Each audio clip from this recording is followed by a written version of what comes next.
Olá, bom dia. Estamos começando mais um Bom Dia Baixada. Hoje recebemos aqui nos estúdios da Santa Cecília TV o advogado e empresário da construção civil Rogério Conde para discutir com os principais acontecimentos da nossa região. Faleceu na tarde de ontem o jovem Diego Mendes, de 11 anos. Ele aguardava a transferência para o grupo de apoio ao adolescente, a criança com câncer. A história do menino, morador do Morro São Bento, em Santos, mobilizou as redes sociais depois que a mãe denunciou a falta de atendimento especializado na Santa Casa de Santos. A Câmara de Santos aprovou a implantação de um novo restaurante popular municipal. O projeto de autoria do prefeito Paulo Alexandre Barbosa autoriza o Poder Executivo a celebrar convênio com entidades sem fins lucrativos para execução e gerenciamento do restaurante, que ficará na Zona Noroeste. Rogério, convênios como esses entre a administração municipal e entidades sem fins lucrativos para fazer a gestão de determinados projetos e ações têm sido cada vez mais comuns nas prefeituras da região. Esse procedimento é legal? Bom dia, Vanessa. Bom dia a todos os nossos telespectadores. É um prazer estar aqui no programa, no Bom Dia Baixada, iniciando. Fico muito feliz de ter mais esse canal aqui para a gente estar podendo conversar sobre todos os assuntos da região, da nossa cidade, esse momento tão importante que o país todo está vivendo. Eu acho, sim, eu acho que é legal e penso que seja uma tendência. A administração cada vez mais, todas elas, os gestores públicos têm dificuldade em manter todos os seus equipamentos, porque não é só manter o equipamento para atendimento à população. É preciso que esse equipamento tenha qualidade. Sim. E nem sempre, por motivos até da própria lei de licitação e outros, a gestão pública tem a velocidade suficiente para manter a qualidade no atendimento, quer seja na aquisição de suprimentos, quer seja na contratação de profissionais. Então eu acho sim, eu acho válida a tentativa de se colocar organizações sociais e, enfim, terceirizar essas gestões, a gestão desses equipamentos, porque eu acho que quem ganha, no final das contas, é a população. Mas você acredita que esse tipo de parceria facilita a corrupção dentro da máquina pública também?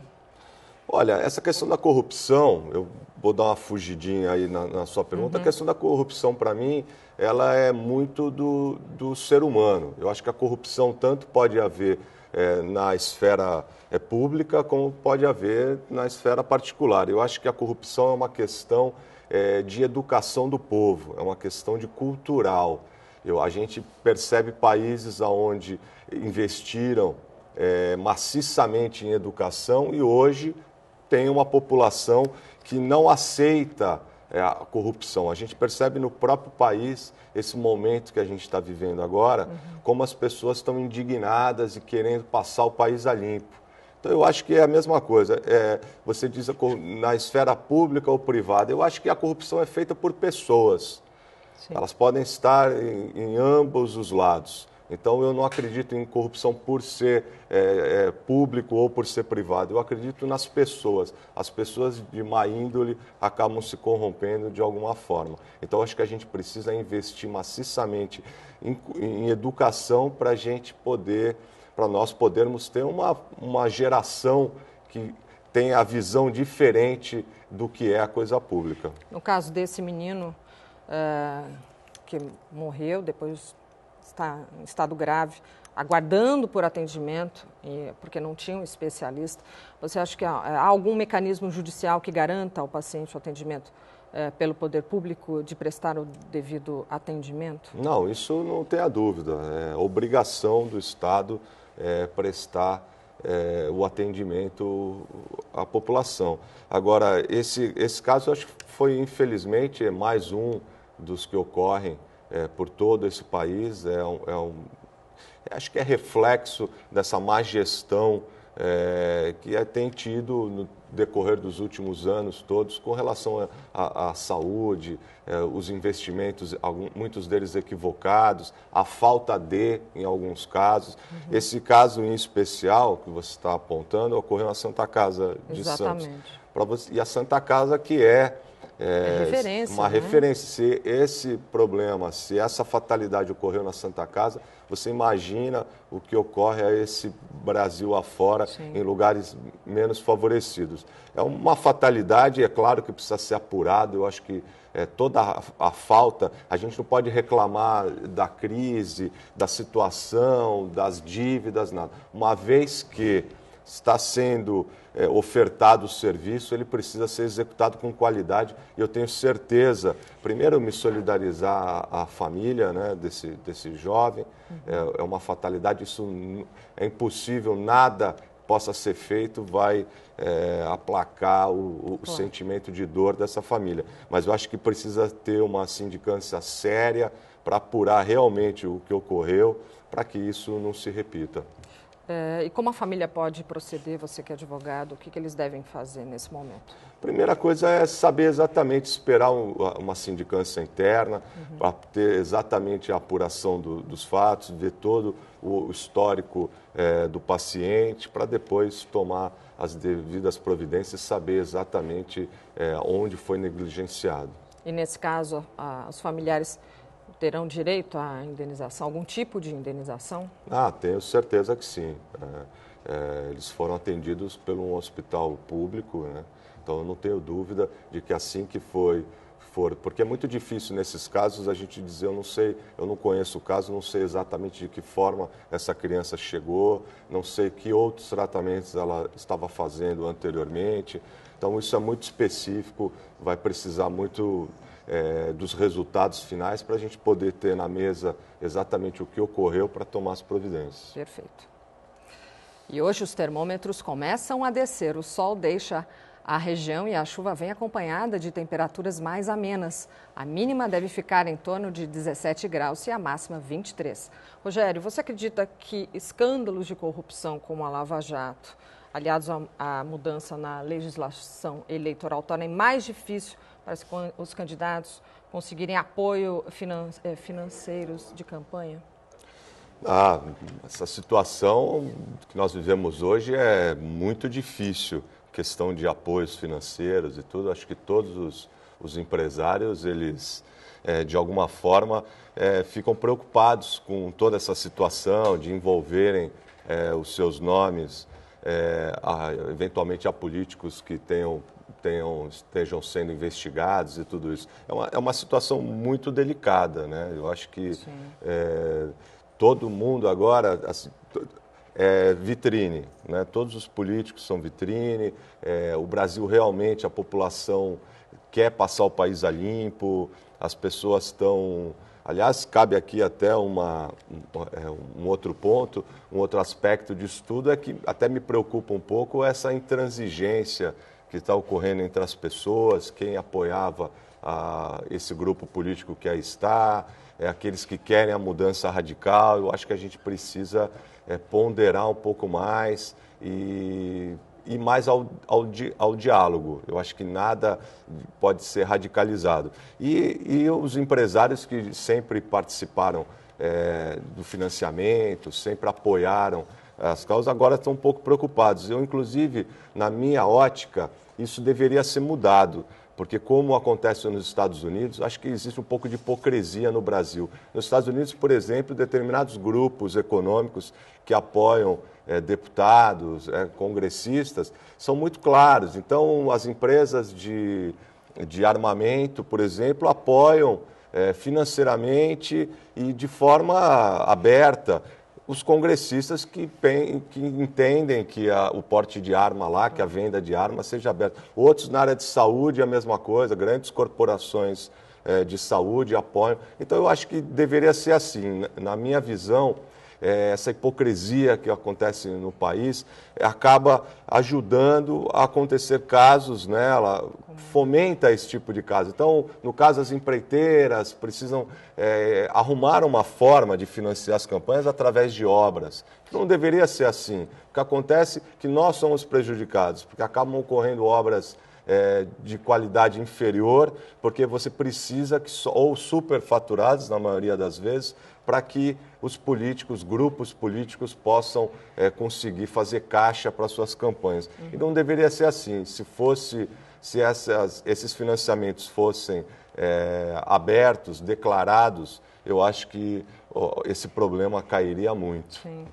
Nós acabamos de receber aqui no estúdio o vereador Evaldo Stanislau, que se atrasou um pouquinho, mas eu agradeço pela sua presença. Bom dia, eu é que agradeço a oportunidade, o convite, é uma honra. Eu explicava à sua produção que meu filho sofreu uma cirurgia de urgência, terminou hoje por volta de 1 e pouquinho da manhã em São Paulo, e eu voltei logo cedinho porque tinha assumido o compromisso com vocês. Sim, mas ele está bem. Está bem, graças a Deus, estamos aqui também. Tá ótimo, eu agradeço mais uma vez. Vereador, então eu queria começar a pergunta. Você recentemente mudou de partido, deixou o PT e migrou para a Rede Sustentabilidade. O mesmo tem acontecido com filiados do PT pelo Brasil inteiro. Muitos têm saído do PT e migrado para outros partidos. Só em São Paulo a legenda perdeu 35 dos 73 prefeitos.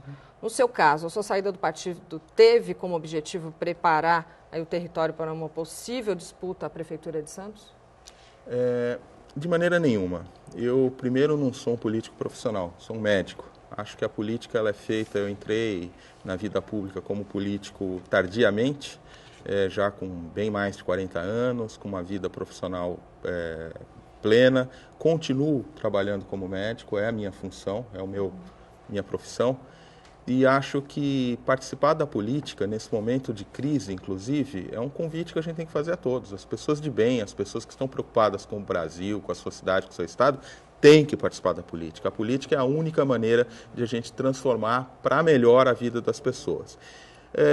E eu não tenho essa ambição de fazer uma carreira e, para tanto, fazer um plano atrelado a qualquer política partidária. Sim. Ao contrário, ao detectar que um partido ao qual eu fui filiado por 12 anos, embora eu nunca tivesse tido nenhuma disputa eleitoral prévia, sempre fui uma pessoa sabidamente e continuo com princípios de buscar uma sociedade mais igual, mais humana, onde as pessoas têm oportunidades, e ao detectar que houve não que o PT tenha ficado pior, ele ficou pior do que era, porque antes ele tinha um discurso da ética, ele pregava a ética e de repente ele ficou igual a todos os partidos. Sim. E passou a fazer essa política que a gente via no comentário anterior, fisiológica, do toma lá da cá. Eu alertei por mais um ano, quase antes da minha saída do partido, eu falava, ou o PT muda, ou mudo eu do PT.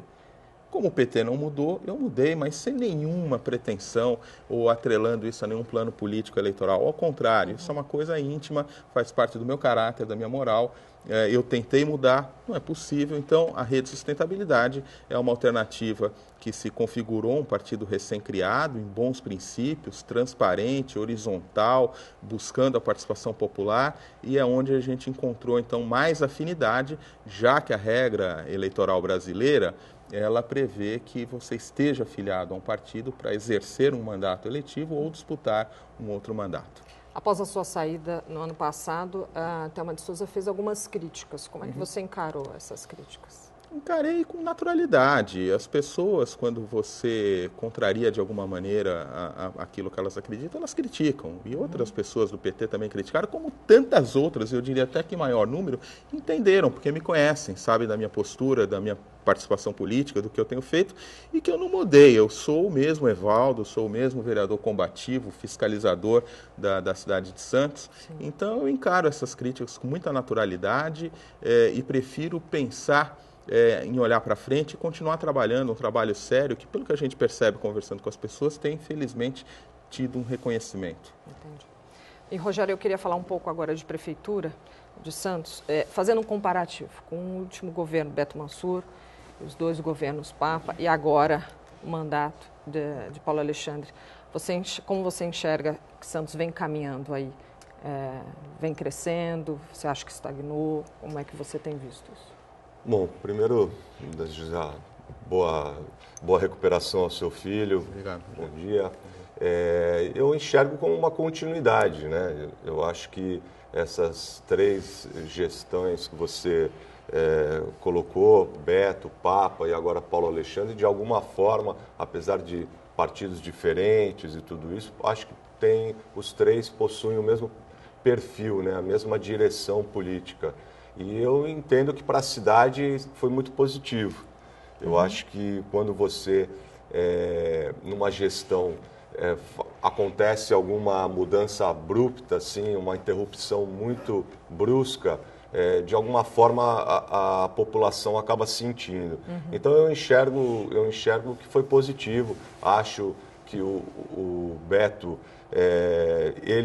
naquele momento em que ele assumiu, houve essa ruptura entre uma linha de trabalho que vinha sendo conduzida na época pelo PT, Thelma e Davi Capistrano,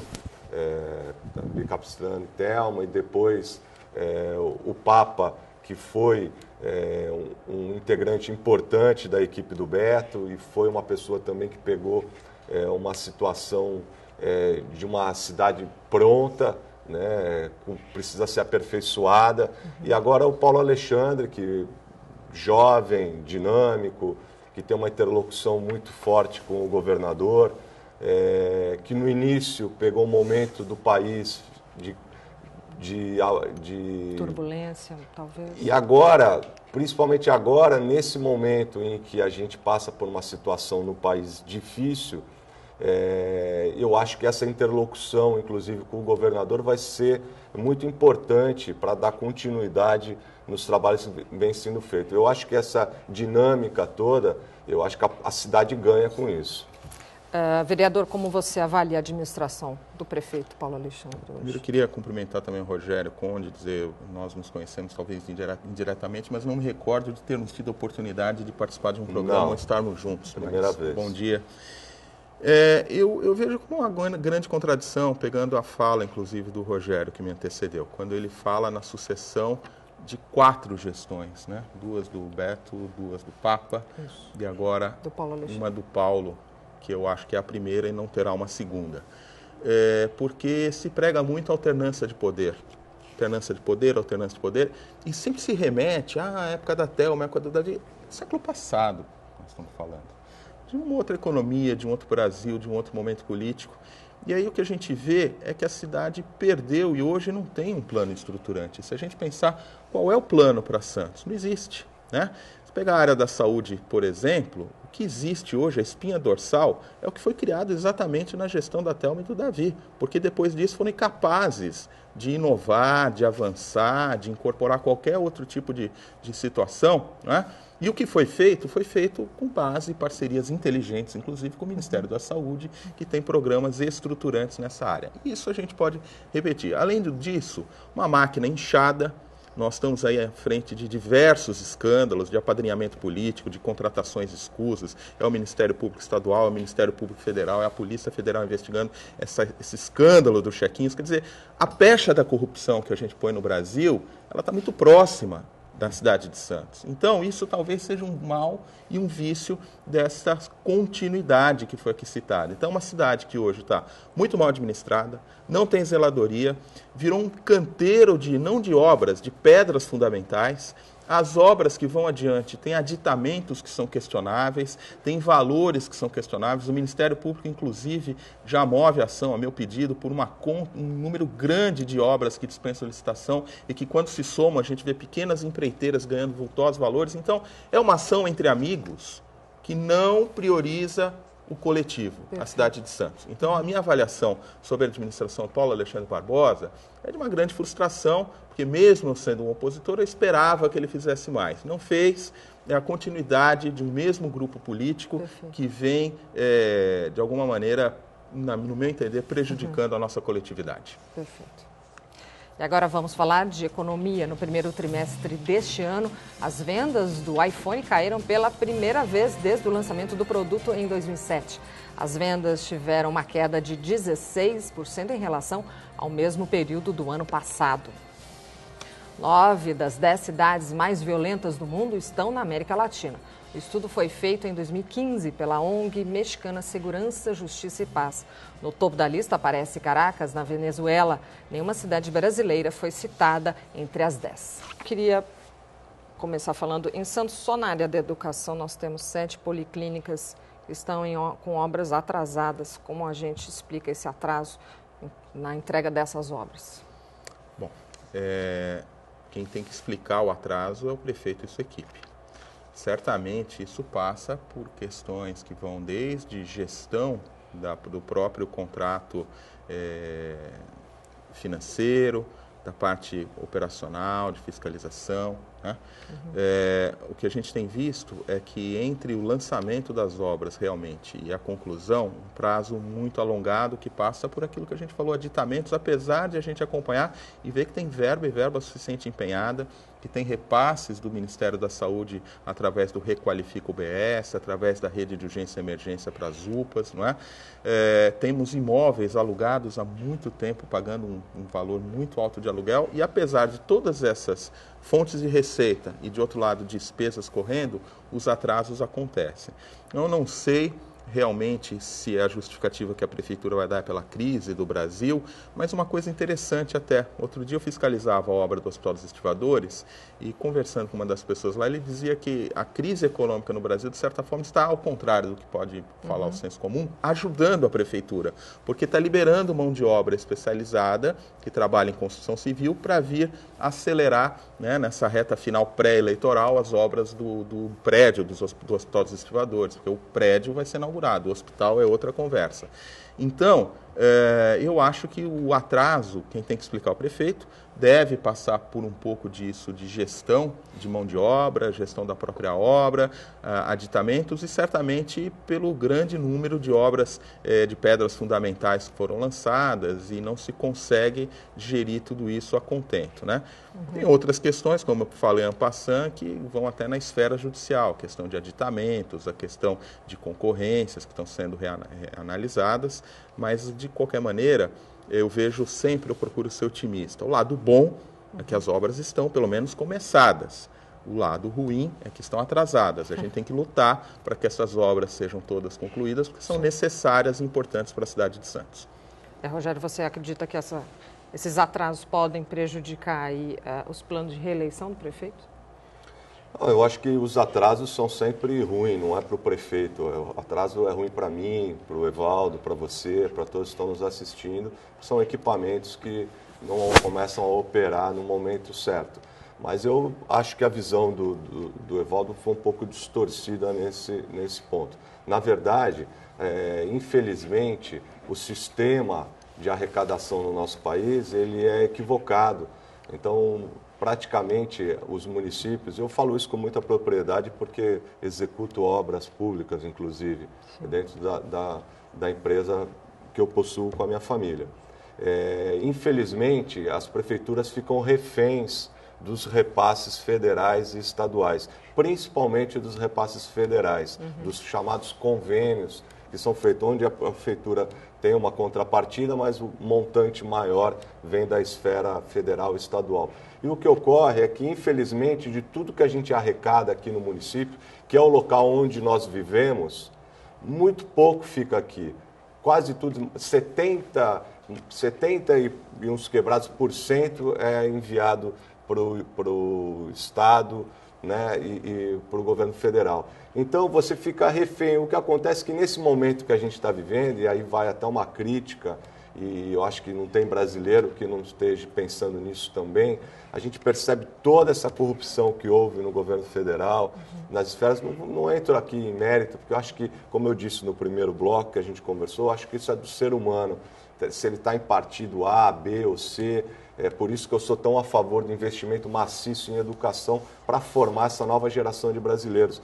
É o ser humano que é corrupto, não é o partido, não é a pessoa. Então, o que a gente viu é que, infelizmente, esse grupo de gestão que está lá no governo federal fez tanta bobagem com o dinheiro público, teve tanto desvio, teve tanta sem-vergonhice, que a gente entrou agora numa crise Crise essa que a gente pode falar demais sobre isso, porque hoje a indústria está sucateada, porque não houve investimentos, o Brasil se tornou um mero exportador de 3, 4 commodities. A gente fica lendo, o Porto de Santos bateu recordes de movimentação. São recordes que não se traduzem em retorno financeiro, muito pelo contrário, e muito menos em postos de trabalho. Então, o que acontece é que o modelo que aqui está, o modelo que hoje é adotado no país, é um modelo equivocado e faz com que os municípios fiquem completamente reféns do governo federal e também do governo estadual. Então, quer dizer, se você não consegue administrar os seus próprios recursos, que são o caso no município, que é onde as pessoas vivem, fica muito difícil fazer obras estruturantes. Santos, por exemplo, eu acho que Santos tem 4,75%, uma coisa assim, para poder reinvestir na cidade, que é muito acima da média nacional, que é em torno de 3%. Então, como é que você vai investir em obras estruturantes, infraestrutura, manter a quantidade de obras em que são necessárias para manter a qualidade de vida da população, se você não tem o recurso disponível? Aí fica difícil. Mas eu queria conversar com o vereador sobre essas denúncias agora do sistema de chamado chequinho. Né? Como o senhor avalia isso? Absolutamente triste, preocupante e sério. E não sou eu que avalio, porque foi acolhido pelo Ministério Público Estadual, que hoje move uma ação contra o prefeito, foi acolhido pelo Ministério Público Federal, que demandou à Polícia Federal uma investigação, inclusive baseada em 3 artigos do Código Penal, e o Ministério Público do Trabalho, que foi por nós também provocado, ele já tem uma ação desde 99 contra essa prática. E pegando um pouquinho da pergunta anterior que o Rogério respondia, um dos aspectos mais nocivos disso é o dinheiro mal gasto. Porque se o dinheiro já é pouco para obras e outras situações que são necessárias no município, pior ainda quando ele vai por esse ralo da fisiologia de contratação de amigos, apanzilados, que além de ilegal é imoral. Por quê? Só para vocês terem ideia, em requerimento me responderam que em 2013 gastaram 9 milhões até novembro com essa modalidade. Em requerimento me responderam que em 2015 gastaram 15 milhões e 600 mil reais nessa modalidade. E tem um outro dado do Jornal Diário do Litoral que perfaz entre 2013 e 2015 40 milhões gastos apenas nessa modalidade de contratação precária. É um exagero.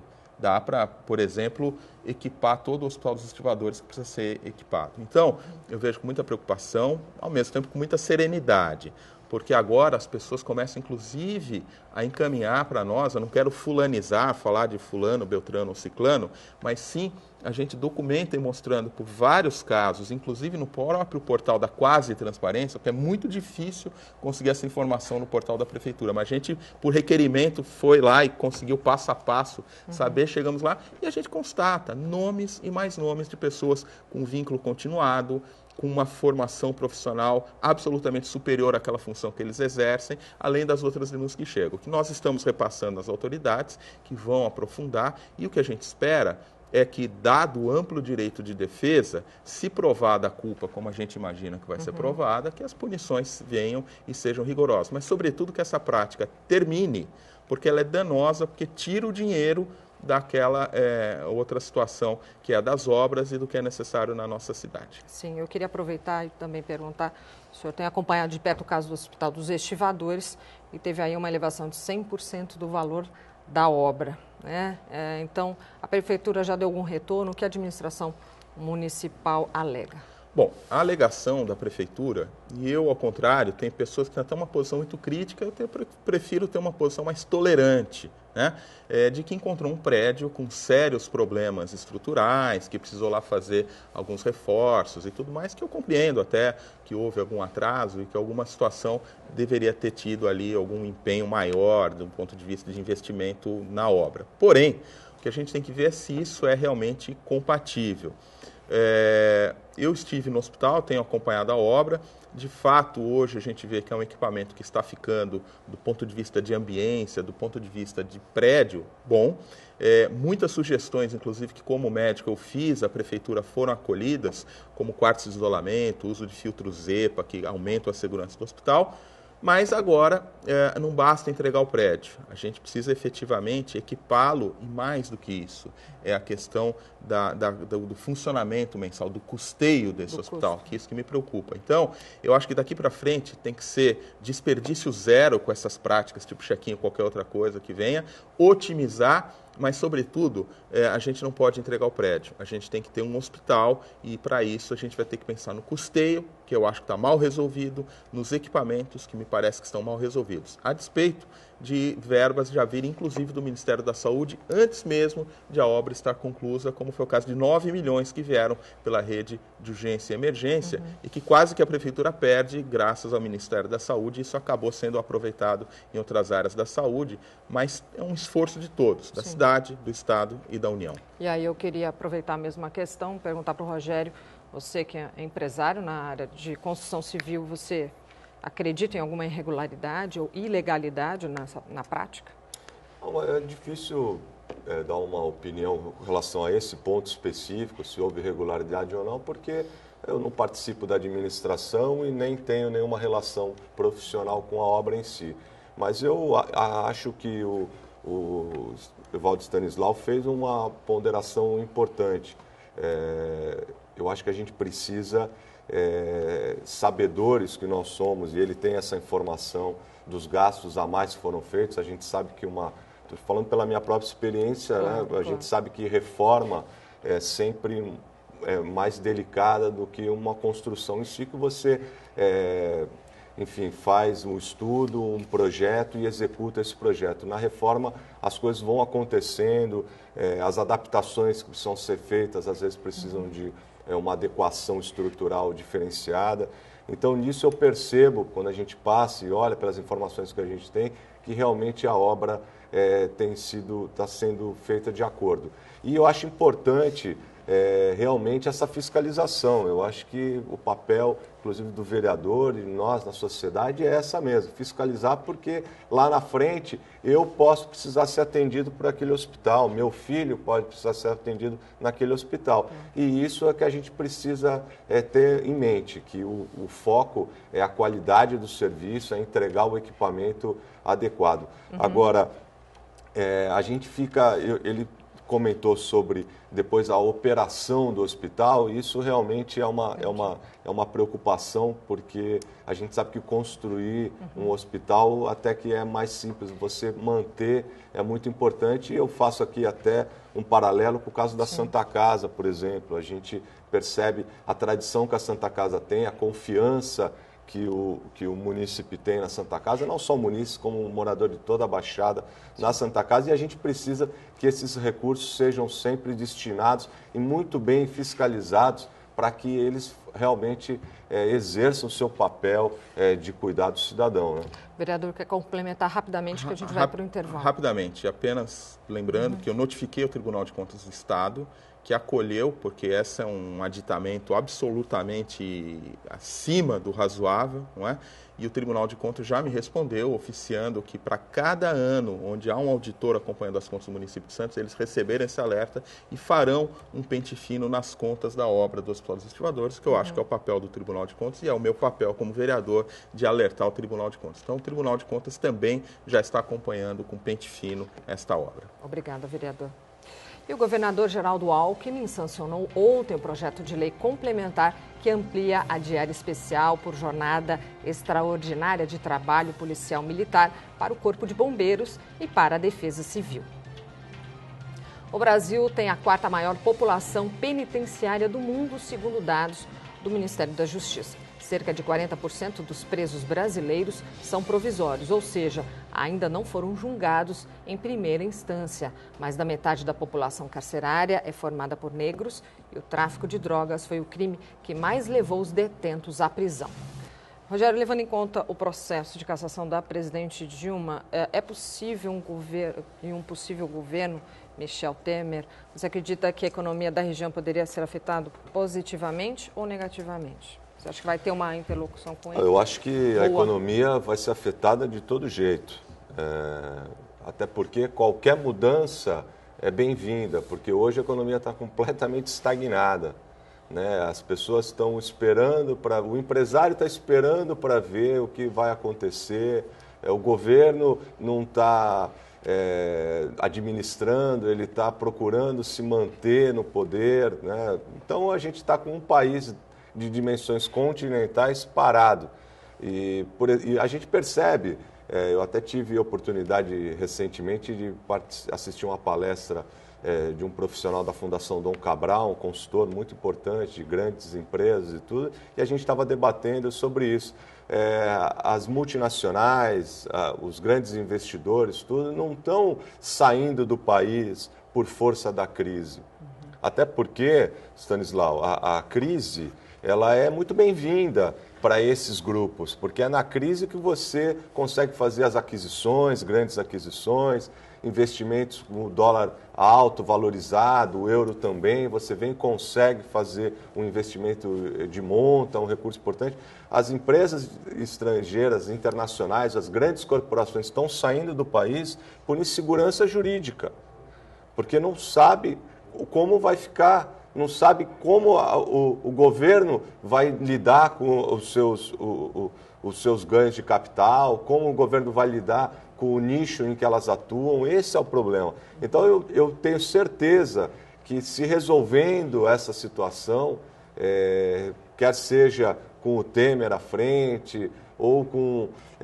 já está se falando em designar nova eleição, e todas essas frentes vão acontecer. O que a gente precisa é fazer com que o país volte a funcionar. As pessoas invistam, as pessoas produzam, que novos postos de trabalho sejam criados. O que não dá é para a gente ficar assistindo na telinha para ver o que aconteceu, até porque faço aqui uma crítica, aqui um comentário, eu não sei qual é a visão de vocês e do telespectador a respeito disso, mas foi uma cena de horror aquela votação do impeachment. Aquela hipocrisia toda, foi uma cena de horror. Então eu espero realmente que essa situação se resolva, porque eu tenho certeza que a gente vai, até porque nós somos milhões de consumidores nesse país, sim, ávidos. Eu tenho certeza que a economia agora, de alguma forma, precisa voltar a funcionar. Vereador, você entende se um possível governo Temer pode mudar o quadro e a composição política aqui na Baixada? Então, antes de falar de um possível governo Temer, eu acho que no começo do primeiro bloco que eu cheguei aqui, ainda não tinha comentado, abordava essa questão de financiamento de campanha. O Rogério falava de empresários, que tinha que ter mais transparência. Na minha opinião, isso está resolvido, porque foi proibido. Hoje a doação de pessoa jurídica para a campanha é proibida. E é muito bom que seja assim. Só que a gente precisa evoluir ainda para o financiamento público de campanha, porque a gênese da corrupção na política, além das questões da pessoa humana que é corrupta por natureza, tem a questão da reeleição, das eleições. Aí a pessoa faz de tudo para manter o seu poder político, né? Ou a maioria das pessoas. E aí a gente tem um divórcio da classe política